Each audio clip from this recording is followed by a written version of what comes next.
সাগৰীয় শামুক পুৰা চব শিল বুলি ভাবিছিলোঁ মই গোটেই শামুক এটা শিল নাই ইয়াত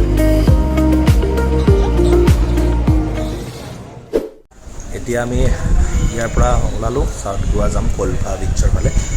তাতে আজি ষ্টে কৰি অহা কাইলৈ গুৱাহাটীলৈ উৰা মাৰিম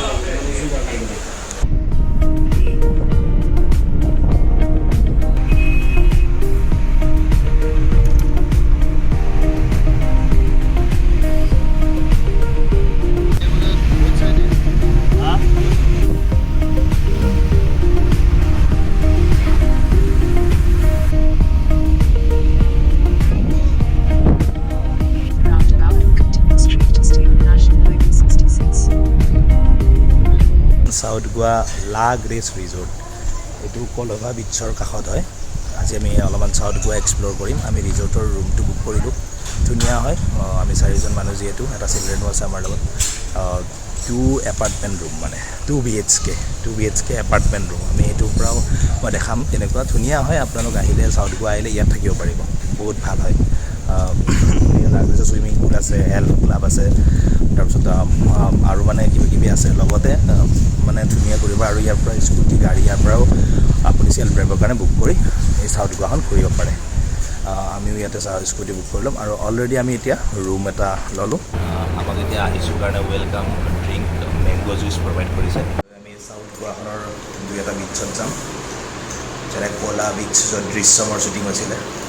আৰু কলভা বিচ বাটাৰফ্লাই বিচ যিমানখিনি পাৰোঁ আৰু এতিয়া 12টা বাজিলেতো দুপৰীয়া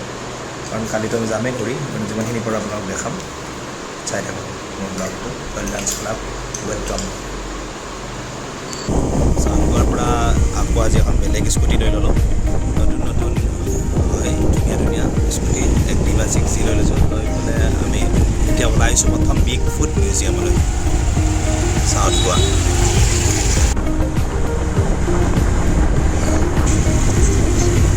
I love big food পাই গ'লো মিউজিয়াম এতিয়া আমি এণ্ট্ৰি কৰিম সাউথ গোৱাত আহি first place big food museum adult 100 আৰু চিলড্ৰেনৰ 50 আৰু মোবাইল কেমেৰা যি কেমেৰা হওক 20 বিগ ফুডৰ টিকেট ল'লোঁ আমি 2টা আছে তাতে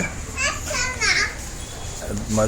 বৰ্ডখন দেখাই দিছোঁ তাতে ফাৰ্ষ্টটো যিটো এনচেষ্ট্ৰেল গোৱা এইটো গোৱা আৰ্ট কালচাৰ এণ্ড এনভাইৰনমেণ্ট দেখা পোৱা যাব সেইকাৰণে আমি এইটোত যাম आप सभी का स्वागत है इस जगह को बिग फुट भी कहा जाता है यहाँ पर सैकड़ों साल पहले एक ऋषि ने तपस्या करके देवताओं को इतना प्रसिद्ध किया कि उसे सीधे स्वर्ग में उठा दिया गया इस व्यक्ति के पैरों के निशान यहाँ पाए जाने के कारण ही इस जगह का नाम बिग फुट पड़ा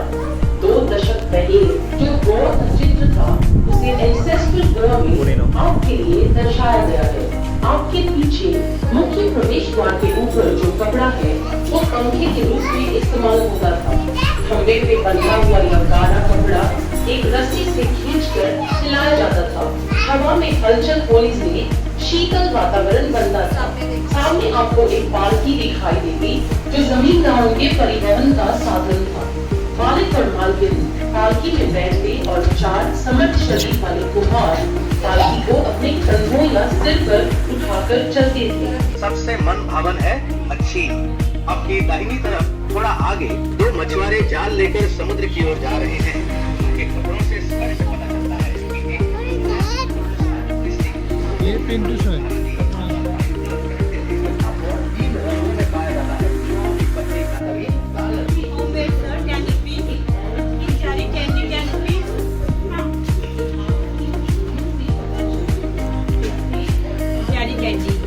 How much? 20. Take beta. Hello.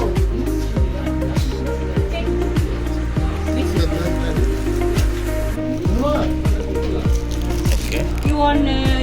stone chocolate? No. গোটেই বিগ ফুডটো দেখুৱাটো সম্ভৱ কিন্তু গোটেই হিষ্ট্ৰী কৰি থকাটো মানে দেৰি হৈ যায় আচলতে আপোনালোকে আহিলে চাব আমি গোটেইখিনি চাইছোঁ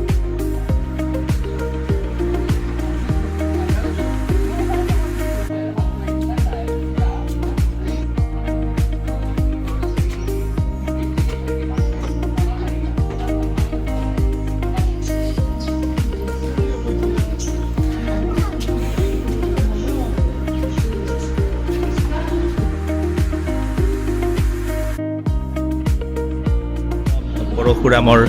কুঠাৰখনো আছে ইয়াতে আহি আমি পূজা কৰিম তেওঁৰ ভৰিৰ এটা চাপ এটা আছে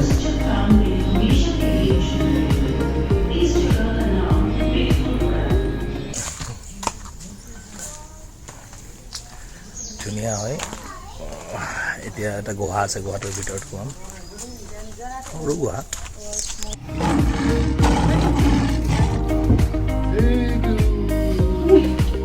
All dangerous animal. আমি মাতটো নোহোৱাল কিন্তু তথাপি আমি ভয় খাই আছো ক'ত কিবা চাব পাৰি ন এতিয়া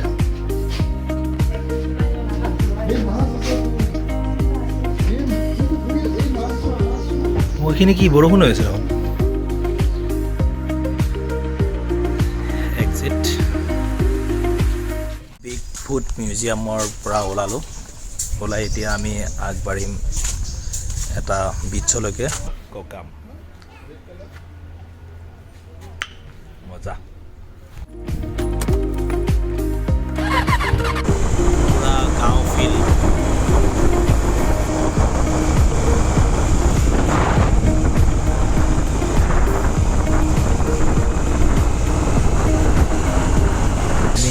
যাম কলভা বীচখন ভাল বীচ বুলি কৈছে চাউথ গোৱাখন কিন্তু বহুত শান্ত হয় দেই ঠাণ্ডা হয় ভাল লাগে বহুত ভাল লাগে এতিয়া অলপ ৰৈছোঁ এইটো মানুহ বুলি ভাবিছিলোঁ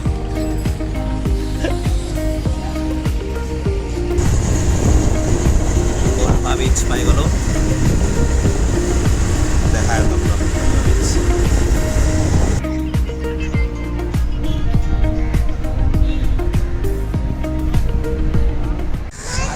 বৰ্তমান কলভা বীচ সাউথ গোৱাৰ এটা অন্যতম বীচ এইফালে বহা হৈ আছে বহা খালি নিচিনা তাতে বহি থাকিব পাৰে এইফালে অলপ অলপ বৰষুণ দি আছে এইটো লা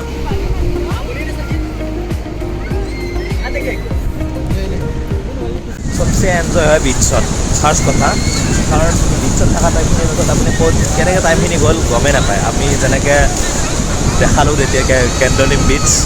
কেণ্ডলিম বীচটো চবতকৈ এনজয়েবল বীচ হয় নৰ্থ গোৱাৰ আৰু চাউথ গোৱাৰ এইটো কলভা ৰাইজৰ চাউথ গোৱাৰ বাকী বীচবিলাক দেখাব নোৱাৰিম মই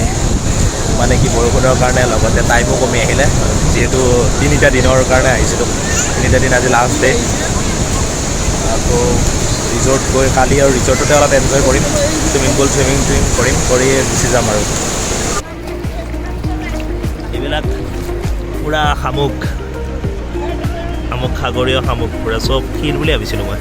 গোটেই শামুক এটা শিল নাই ইয়াতে চব শামুক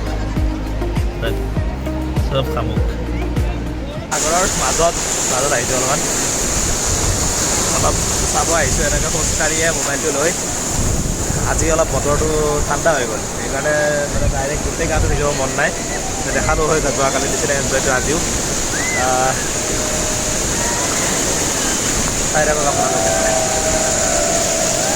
কলভা বীচ শান্ত বীচ হয়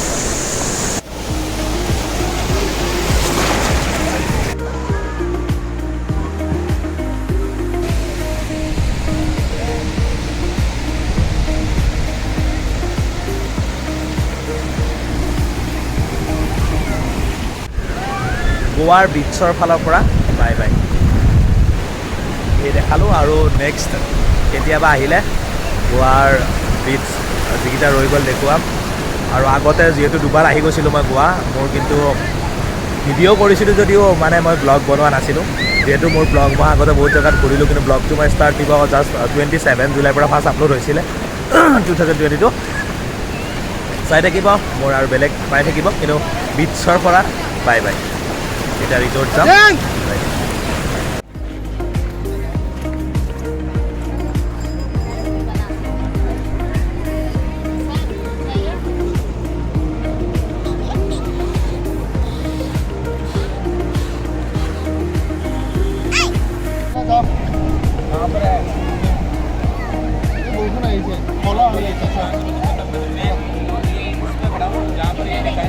এতিয়া আজি অলপ ৰিজৰ্টত ৰেষ্ট ল'ম কাইলৈ আমি গুৱাহাটী যাম গ'লে কালি ৰিজৰ্টত অলপ চুইমিং এইখিনি দেখাম গোটেই গোৱাখনত আমাক এই মেপ চাই পেলাই সহায় কৰিছে এইজনী মানুহে তাৰপিছত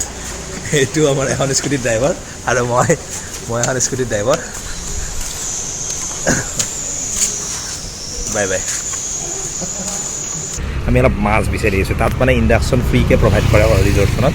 আৰু আমাক কেৰাহী চেৰাহী দিছে কিটচেন এমেনিটিছখিনি গোটেই দিছে দিলে আমি এতিয়া মাছ বিচাৰিছোঁ এই মনোজ দাই মাছ চাই আছে মাছটো আজি ৰুমত আমি টেষ্ট কৰিম মানে তাৰ পৰা হালধি আৰু নিমখটো দিছে আমি আকৌ ছুপাৰ মাৰ্কেট এখন আছে তাৰ পৰা মিঠাতেল আৰু কিবা কিবি মছলা লৈ যাম লৈ যাই আমি চাই আছোঁ এতিয়া এটা কিটচেন যোগাৰ একদম ৰেডি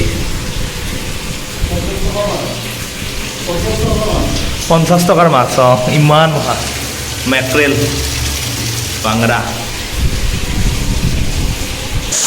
মনোজ দাই বনাব জানে ধুনীয়াকৈ পূৰা বনাইছে এই পূৰা বনোৱা পূৰা ব্যস্ত আমি ইয়াত যোগাৰ কৰি লৈছোঁ আমি মানে চববিলাক আৰু মানে কেনেকৈ চুবৰ পাৰি নিমখ লৈ আহিছোঁ হালধি আকৌ এই মিঠাতেল ছুপাৰ মাৰ্কেটৰ পৰা কিনিছোঁ ইয়াৰ কাষৰ কিটচেন এমেনিটিছখিনি তেওঁলোকে দিছে ৰিজৰ্টৰ পৰা ফ্ৰী হয় ধুনীয়াকৈ মনোজ দাই ভাজি আছে পূৰা ফুলভা নাইট লাইফ চাউথ গোৱা